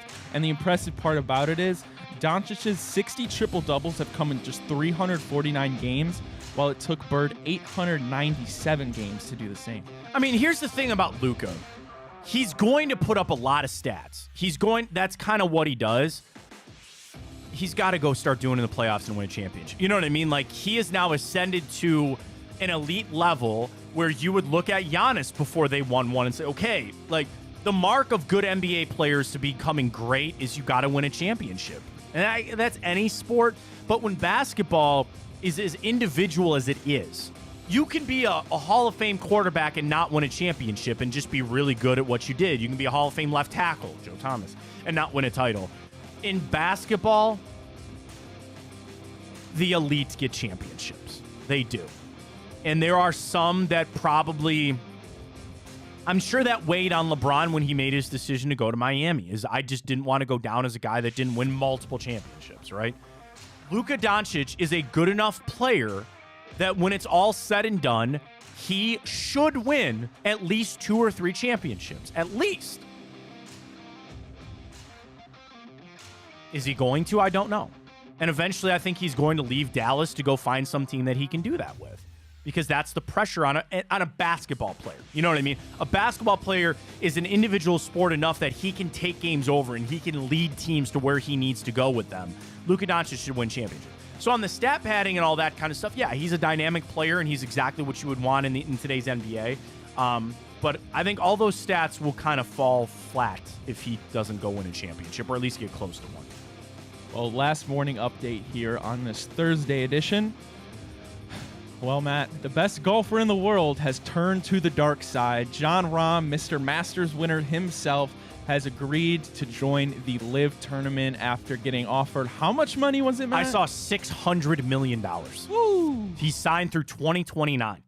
$600 million. $100 million a year, basically, to go play golf for really bad people. Safe to say Jon Rahm right now is the best golfer in the world? Yes. I mean, he's certainly up there. I've said this on this show. I don't think I've said it enough as my prior stop. I hate the LIV Tour. I hate the LIV Tour. And I feel like people that have gone over there are sellouts. Because the people that own LIV are really bad people. They are sports washing to try to distract from all the horrible things that they're doing. And I don't stand for it. And some of my favorite golfers went over there. Dustin Johnson was my favorite golfer. He's now on the LIV Tour. I liked Phil. And now if Jon Rahm goes, go for it, man. And the thing is, now they're all the same. And that's the crappy thing, is that the PGA Tour sold out. I don't like it. I keep waiting for it to fizzle out. I keep waiting for the money to dry up. But I don't. Obviously, it's probably not. I live in a world as a golfer myself and as somebody that watches golf that I only watch PGA Tour events. Sorry, I don't go to the CW to go watch the LIV Tour. I really have nothing to promote or nothing to be a part of LIV Tour. So they took Jon Rahm. That sucks. We'll see him at the majors. You know, we will. And the week-to-week tournaments, golf's in a bad spot. Golf is in a horrible spot. This is such a bad look. And I want to begrudge him, but, dude, how can you when somebody offers you $600 million to do nothing? He could go out there and hack it up like me. Well, I take that back. I guess, did you know, Ryan, that a lot of those LIV deals are just advancements on the money that you'll earn in your future career? I did not know that. Yeah. So they're all gaudy on, they have, $10 million purses to be split amongst 5 guys or whatever, you know what I mean? That's all advances on some of the money that they're supposed to earn later. But still, you're getting $600 million. I don't know how you turn that down. I understand it. And that's like what Brooks Koepka, that was kind of where he started getting really feisty when he was going after Justin Thomas and Jordan Spieth. And he said, screw you, man. You guys are rich country club kids growing up. He goes, I didn't have very much. And I had 2 back surgeries, and they offer me a lifetime's worth of money, and you're telling me I'm not supposed to take it? I get it. I just don't like it. I get it, but I don't like it. That's their business. I watched PGA Tour, and this is a huge hit. This is really bad. I think this is really bad. This is really bad. The only thing that can save the tour at this point is that Tiger comes back and plays a plays 4 or 5 tournaments on the tour. Not just the majors, but comes back. They have lost their star power. They have lost their star power. They have. And they have some guys, certainly Scheffler and Morikawa and Rory and Spieth and all them, but still, PGA Tour is in a really bad spot. That's tough. It's tough for them. Oh, that's it. Sorry, that's it. That was a morning update. There we go. Sorry, I'm just everybody reacting so well to the Def Leppard announcement there for the Guardians. Can I ask a question? Is that tone deaf? Is that tone? What? Oh, it's a bad pun. It's Def Leppard. Oh, I'm sorry. I wouldn't even have picked up on it. I know. Are they missing the mark on that? Are they missing the mark? In terms of, like, everybody... fan interaction? No. You are in a pivotal spot with your franchise right now. People are angry. You're not doing, nobody's doing anything. I mean, granted, the Juan Soto trade, they got some deals going around, but like, hey, we got a big announcement, and then it's just a summer tour. Might be a little cringe. Might be just a little bit. And I get it because it's just, today was the announcement. The other teams had the announcement. You know, somebody had an idea of like, hey, we'll announce it during the winter meetings, and we'll dupe a bunch of people into thinking there's some huge announcement. Yeah, you're just gonna piss people off. I'm sure the comments are well received. Complete lack of awareness. That's a weird way to spell Ohtani. I can't believe people are shocked. Multiple teams had the same post. This wasn't a player edition. We know that. Announce any outfielder with average league power, please. I used to like a lot of things the Cleveland organization used to do, but this Guardians organization has yet to do a single thing to excite me. Justice. Wow, okay. You would have made a worthy trade yesterday. You signed Shohei. You made a new TV deal with YouTube or something that makes it extremely to watch your games. That's cool, but I'd rather have anything else except this. Somebody tweets back, I promise you that we don't care. He's not wrong. I promise you that we don't care about Def Leppard, Journey, and Heart. They're in a tough spot there, the Guardians. I think it was bad timing. Yeah, I think this was really bad timing. Matt, before we get into our break, to go to the classic time hop. Yes. Jamarcus Keaton had a question in the YouTube. Yes. Better question is, who would you extend first? Kevin Stefanski or Andrew Berry? I mean, Barry, at one point, Barry was the slam dunk answer. I preface this by saying I like Andrew Barry, and I want him here with the Cleveland Browns for a long time. I think he's really smart, and I really think he's good at his job. He did not help himself this year. He did not help himself. Jed Wills has been a mistake. Elijah Moore has been a mistake. Trading away Donovan Peoples-Jones seems to be a mistake. Trading away Josh Dobbs on a lower level than some of us thought seems to be a mistake.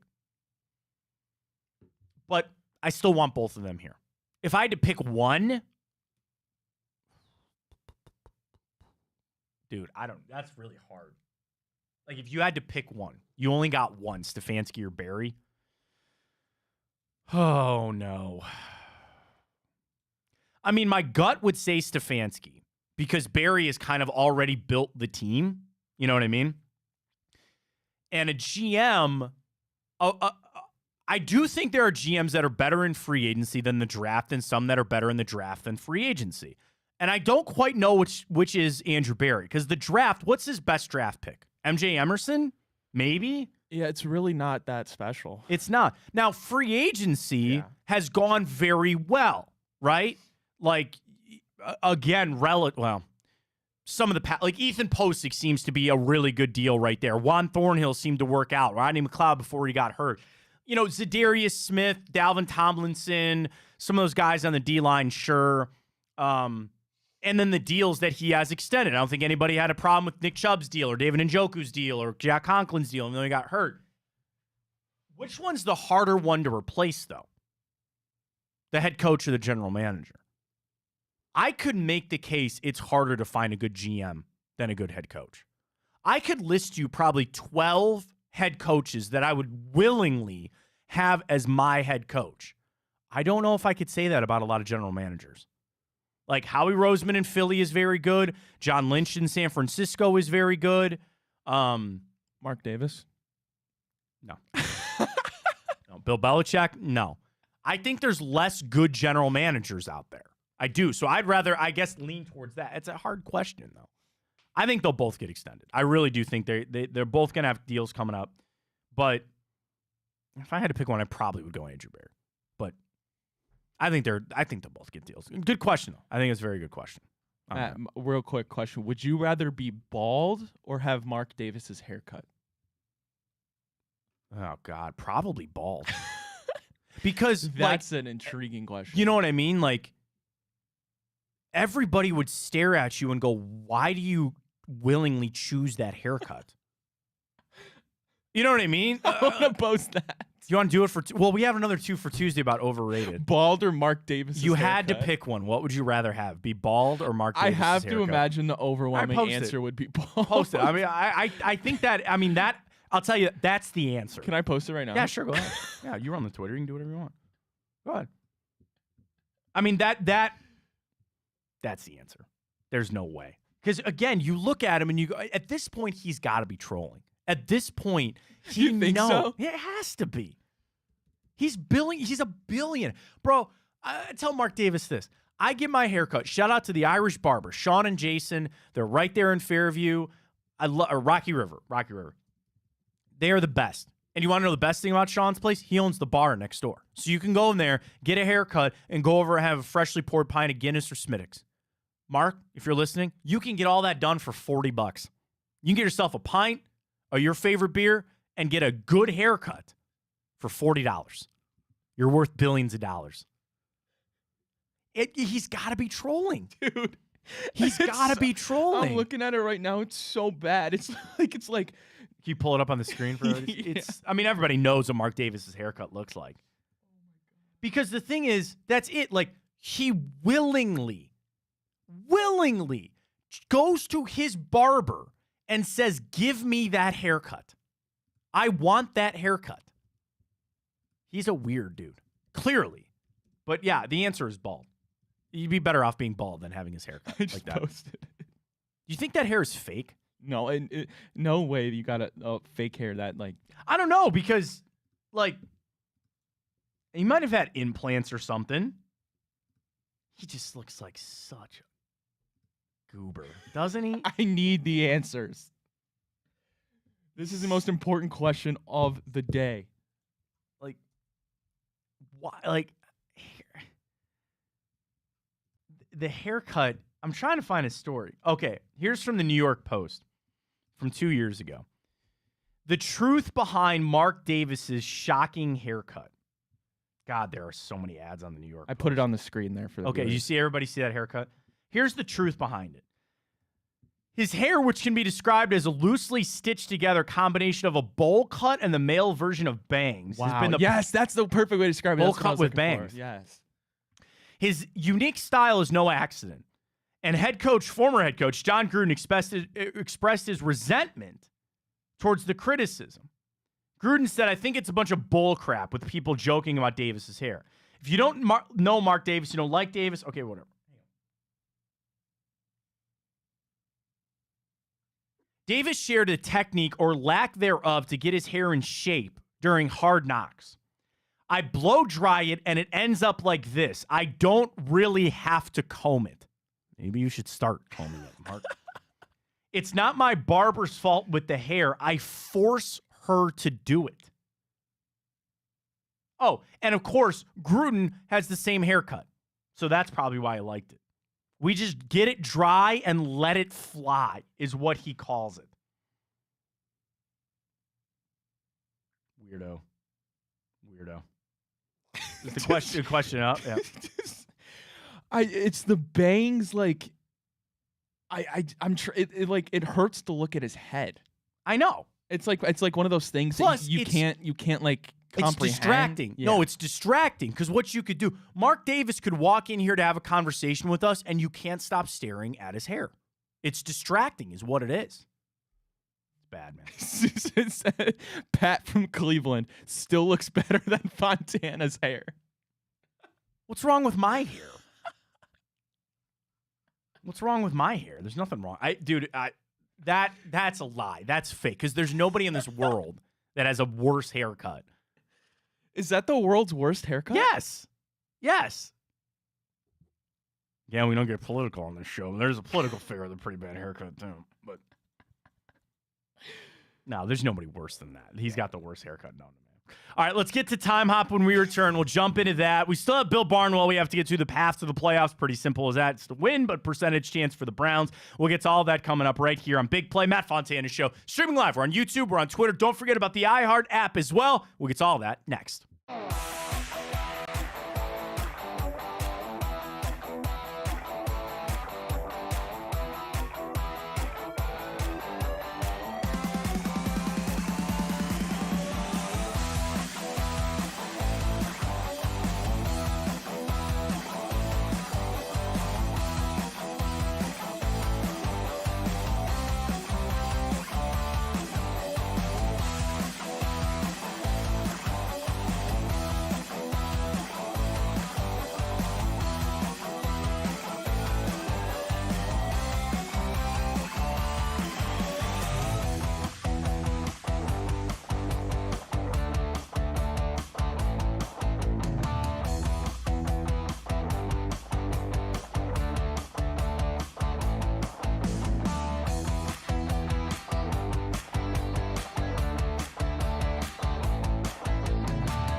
All right, let's get into it. Our time hop for the day, as it, of course, is the 7th of December.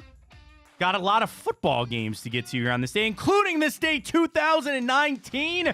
The Big Ten title game. Number 2, Ohio State takes down Wisconsin 34-21. That was their 3rd straight Big Ten title. Remember that game, Ryan? Buckeyes are on 21-7 at half. Justin Fields, 3 touchdowns in the second half. Propel the Browns. Excuse me. You want to know why I said Browns? Because we played Clemson in the semifinal, and I went down to Cincinnati to cover what was Freddie Kitchens' last game. I remember watching that game at a bar. Was that the national championship game? The 2019 Ohio State team, did they go to the national championship? I think that was 2020, because that was the COVID year, right? No, COVID. So Ohio State went to the championship the COVID year because they were 7-0 in the national championship. Right. I'm talking about the year before. Oh, okay. This was Ryan Day's first year. No, it was a semifinal. That's right. They lost a semifinal game because remember Chris Olave got tackled in the end zone on what should have been a DPI and they didn't call it. No, 2019. So Ohio State that year finished. What's all their game schedule? So that year they finished undefeated and they beat Wisconsin. They lost to number 2, or they were number 2. They lost to number 3 Clemson in the Fiesta Bowl.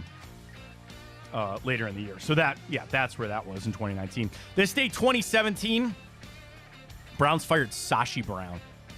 Thank him for Myles Garrett. I'm sure, dude, people get into what he said or what that. I'm sure the Browns were tanking. I'm sure that was the right thing to do. Sashi was just playing the game and he got caught up into it. I don't know, whatever. Sashi got fired this day, 2017.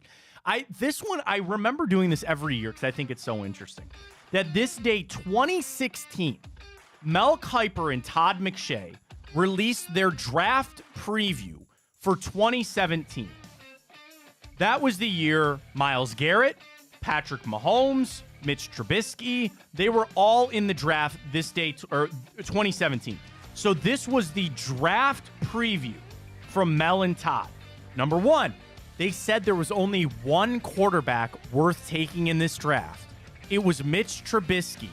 Patrick Mahomes did not project as a first-round pick and should probably go back to school. They also said Deshaun Kaiser needed to go back to school. That was Watson's draft, right? Yep. And then Myles Garrett is everything a team would ever want. That's the only thing they really... Well, I mean, that Deshaun Kaiser should have gone back to school. But yes, they said take Myles Garrett and that Mitchell Trubisky was the only quarterback worth taking over Patrick Mahomes and over Deshaun Watson. What a pretty stacked draft. 2017, Garrett, Trubisky, Leonard Fournette at 4, Jamal Adams 6. Oh, CMC was in there too. Christian McCaffrey went 8, Mahomes 10, Marshawn Lattimore 11, Deshaun Watson 12, Hassan Reddick all in that first round, and Evan Ingram. Not Eric Ebron. And, oh yeah, at 30, I forgot. Was that us? I forgot. No. Oh.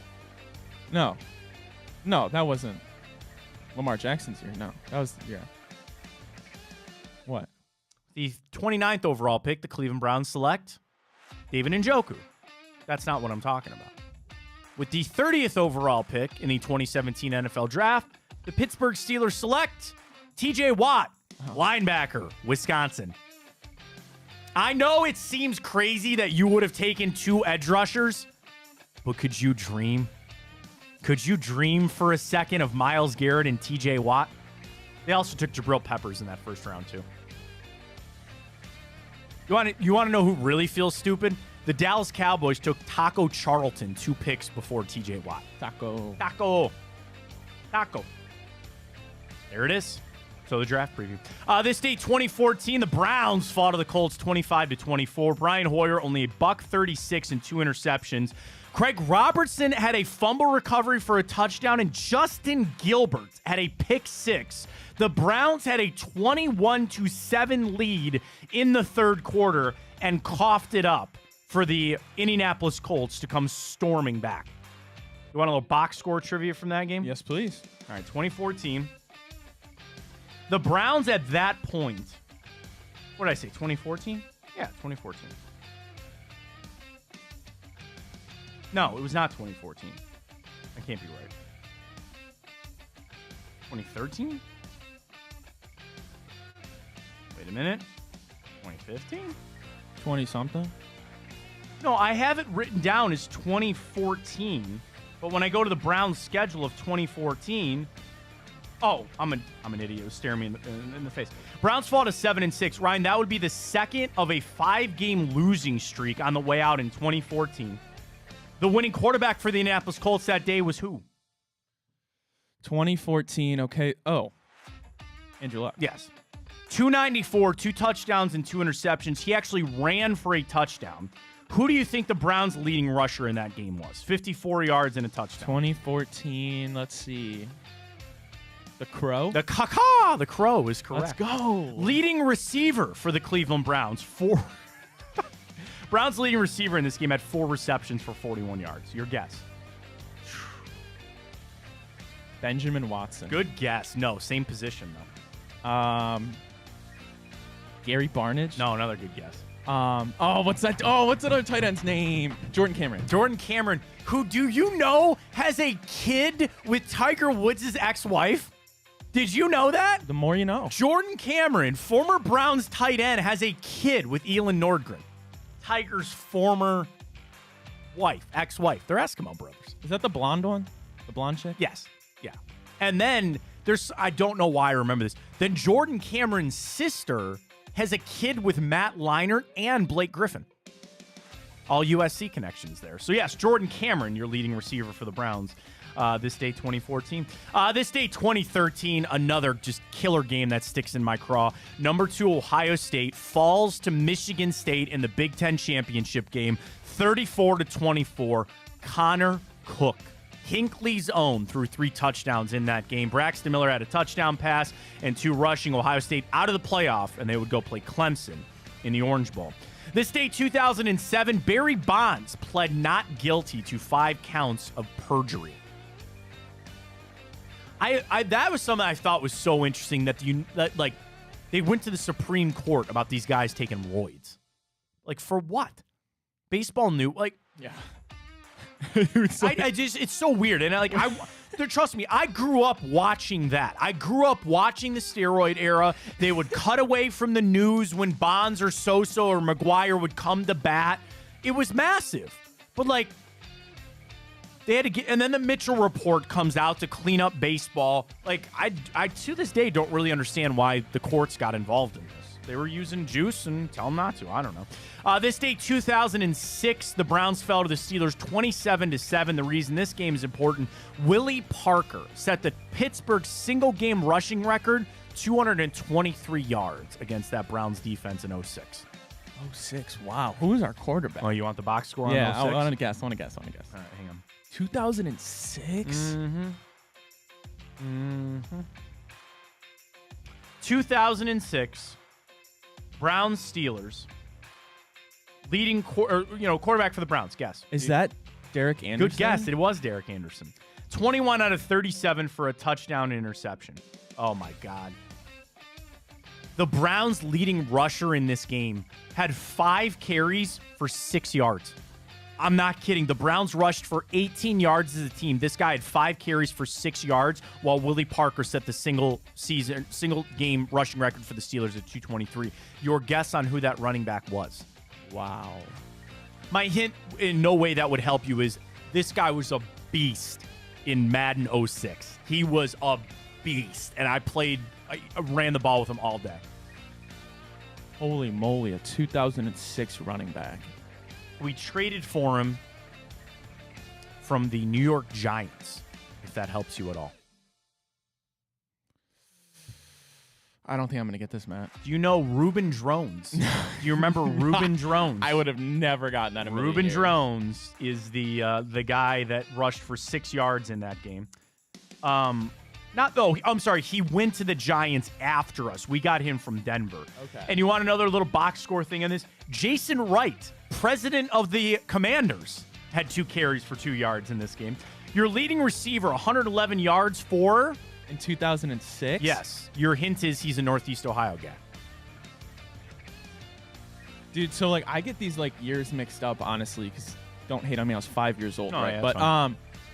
I just like trying to name receivers in that era. There might have been early. Braylon Edwards. Braylon Edwards was second, 86 yards. This guy had 7 receptions for 111. Northeast Ohio guy, unfortunately, probably one of the big figures in the whole staph infection issue the Browns have. He sued the Browns after he got done for getting staph infections. Wow. Joe Jaravicious. Joe Jaravicious. I like that name, Joe Jaravicious. Never heard Joe Jaravicious, Penn State guy? Uh-uh. Yeah, he's from Northeast Ohio. East Lake Catholic, maybe? For Joe Jaravicious? So, and then in 07, the season of dreams, do you know about the staph infection thing? No. The Browns had a rash of staph infections. Jaravicious, Kellen Winslow, some of these guys, I think specifically Kellen Winslow, had to get second surgeries to go in and clean out the staph infections. There was like, they were trying to fumigate the facility. I mean, the Browns, and then they got sued. Like, I know Joe Jaravicious took them to court for suing because they had staph infection problems there a long time ago. So, yeah.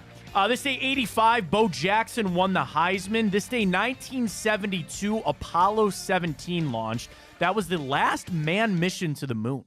When are we going back? Do we gotta get up there for anything? Or Elon going to go? We could do a big play show up there. Yeah, we could. Obviously, a very important day today.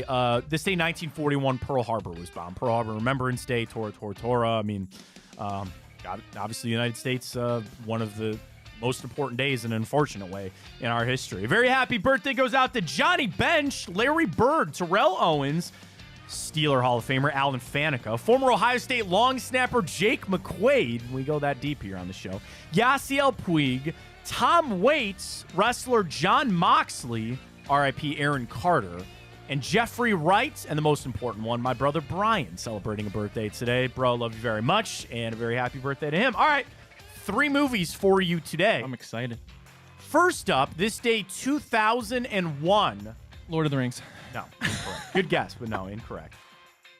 There's a lot of ways that I could give you a hint. Really, I'd love to play the theme for you because I just love it.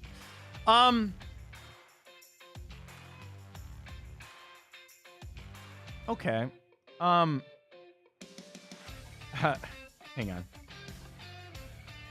on. This might be a layup for you, but I'll do it this. Batman and Tyler Durden need a group of friends. Batman, you mean?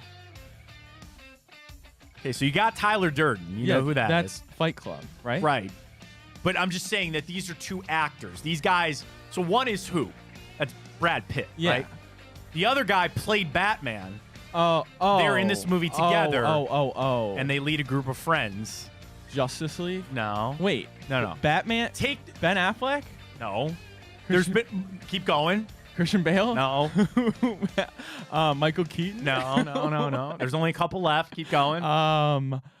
Oh my gosh, why can't I think? Adam West? No, not Adam West. Keep going. No. There's only 2 more left. Kevin Conroy? No, good pull though, but no. Great. I appreciate you for that pull. No. Robert Pattinson? No. Am I missing one more Yeah, Batman? you're missing 2 more Batman. Oh my goodness. Ocean's 11. Yes, George correct. Clooney. Yes. Okay. Took a little. Need a little help getting Batman there. and but Tyler yeah. Durden lead a group Okay, of. It'd be too what easy. threw me off was because It'd be too originally easy. I thought you just might have mistaken Edward Norton because he played Hulk. That's why I got No. thrown off. No. Sorry. No. Sometimes I will do that. I'll give you the actors in their other realms, and then they'll do that. Yeah, Ocean's 11. Great heist flick. Like one of the best heist flicks. It really is. This is the proper ordering of Ocean's 11. Ocean's 11, then 13, then Ocean's 12 sucks. Can I say that? Ocean 12 sucks. Yeah. 13's good. I like Ocean's 8, the one with Sandra Bullock and the chick from Thor, the bad chick from Thor. Natalie Portman? No. The hot one? I mean, I think she's hot. In Thor? His girlfriend? No, the bad. She played Helga, or the bad, the green. She's like a world-renowned actress. In Ocean's 8. I'm trying to think of in Thor. Kate Blanchett. She was in Thor? Yeah, she was in Ragnarok, wasn't she? Oh. She was in Ragnarok or one of those. She played. She played the green chick, the Helga. Or Hela? whatever. Hela. Oh, Thank you, okay, Hela. okay, Yeah. okay. Hela. Yes. That one. But I was talking about Ocean's 8. That's like an offshoot of it. It was pretty good. Yeah, Thor Ragnarok. She actually went from Thor Ragnarok into Ocean's 8. Those are back-to-back movies there for Cate Blanchett. All right, you're 1 for 1. Next up, this day, 1990. A troubled Jack Sparrow tries to ease his way into a world that he doesn't know. I know it. Okay, go ahead. Blow? No. Oh. That's another one. I could have said George Young. Okay. No. A young Jack Sparrow. In 1990? Yeah. Rum Diaries? No, good. I love that movie. Good movie, though. All right, I'll do you one better here. You watch Stranger Things? I know. Oh, okay. I know exactly where you're going with that. Winona Ryder, Edward Scissorhands. Yeah, that's correct. Well done. Nice job. Yes. I was going to go Beetlejuice, too, but I thought, yes, Edward Scissorhands, creepy movie, pretty good, though. This day, 1990. And then final one, this day, 1965. It's going to be so bad. Please don't clip this. There must have been some magic in that old silk hat they found. Frosty. Because when they placed it upon his head, he began to turn and shout, Frosty the Snowman, this day, 1965. Good flick. I'm not singing on this song. I'm just not going to do it. All right, let's get to our bracket. Time hop in the books. Let's get to it. Our big play bracket of the week. We asked everybody in honor of the Stones. Hey, we didn't add Def Leppard to that. They're not classic rock. They're a little glam rock, in my opinion. But the best classic rock band of all time... Well, congratulations in Group 3. It was close, Matt. Close, very close. Very close. But winning with 33% of the vote is Pink Floyd. They barely beat out Guns N' Roses. Tom Petty in third, and The Doors last. Unfortunate on that. Group 4. Group 4 was close as well. Not as close, but taking the win with 36% of the vote. Suck it, Beatles. My overrated band. Suck it. Queen. The Beatles comes in second with 32% of votes. So we're down to our final four. We got AC/DC, Led Zeppelin, Pink Floyd, and Queen. That's a damn good list. Seeds. Let's do that. We'll tweet that out at Matt Fontana Show. Get to that. And then we get to our boost tonight with our friends at Tipico. Thursday night football tonight, folks. I will get you your trends and your odds and your picks for tonight anyway. But nonetheless, our show boost is up at Tipico. Use that code BIGPLAY100 when you sign up. You bet $25 and you get $100 in bonus bets. Here's what you do. You download the Tipico app. All you have to do, click on the game for tonight. And right under the game, you see the Fontana boost. Najee Harris, anytime touchdown. Bailey Zappi, 1 interception. And under 33.5, that is boosted to plus 750 on that one, Ryan. Place your wagers. I'm doing right now. Place and bet. And you're in with our boost for tonight. They got a couple other boosts as well. Steelers to record 4+ sacks. Patriots to record 90 rushing yards or fewer and score 13 or less points. Both teams to score in the first quarter, plus 220. Pretty interesting on that. So get the boost and sign up when you use that code, BIGPLAY100. Let's get to it tonight. 8 o'clock down in Pittsburgh, AccuChurch Stadium. Of course, Steelers kind of keeping alive in this at 7-5, but no Kenny Pickett. They go to Mitch Trubisky, and then the 2-10, just atrocious. New England Patriots. This is at 6.5, Ryan. Yeah, the script actually already leaked, Matt. So how it's going to go is... okay. Yeah, so it's going to be 10-3. The Steelers get the win with... that's a cover. The touchdown is Najee Harris. So our bet is looking good. Good. 66% of public money is on the Patriots, plus that 6, and the over-under is low at that 30. Let's get into the trends here. New England, 0-5 against the spread their last 5 games. Their under is hitting 9 out of their last 11 games. But how about this? All right, one more on New England. They're only 1-6 against the spread their last 7 games on the road. But, dude, they play Pittsburgh well. New England is 7-1 straight up in their last 8 games against Pittsburgh. New England is 13-4-2 against the spread their last 19 games against the Steelers. Steelers 11-5 straight up in their last 16 games, 11-5 against the spread their last 16 games. But you want a trend for the under even more? The under 4 out of Pittsburgh's last 5 games at home. The under 6 out of the last 7 games between New England and the Steelers. And the under has hit all 5 of the last games at AccuSure Stadium between the Patriots and the Steelers. So we already knew that the under seems to be a slam. I don't think you overread that, Ryan. I think you just take that under, you roll with it. We'll get a Najee Harris anytime touchdown tonight, and we'll love it. Bet with our friends at Tipico. That's it. We got to fly.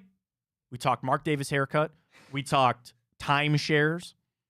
Did you see my tweet yesterday about I did your 3 takeaways from last show? Brad, I'm crapping on Brad Paisley. I'm gonna do that. Start doing that every I my start 3 doing takeaways. that every your 3 takeaways. All right, every day we'll do the 3 takeaways from the show, the 3 things that we did today. And then what else? We talked about Ryan as a new engineer. Congratulations. And finding you a lady friend. It was 3 takeaways. I'm lonely. 2, Mark Davis has the worst haircut in the world. And 3, DJ Ungalele has to stop playing football. Yes! That's out at Ryan Tyler 33. That's it. We got to go. We'll talk to everybody for a Football Friday edition tomorrow. Chico coming up at 12. Appreciate everybody joining us this morning. For Ryan Tyler, who's very, very single, and I'm Matt Fontana, very, very married. That's it. I'm not just married. I'm also married. Take it easy.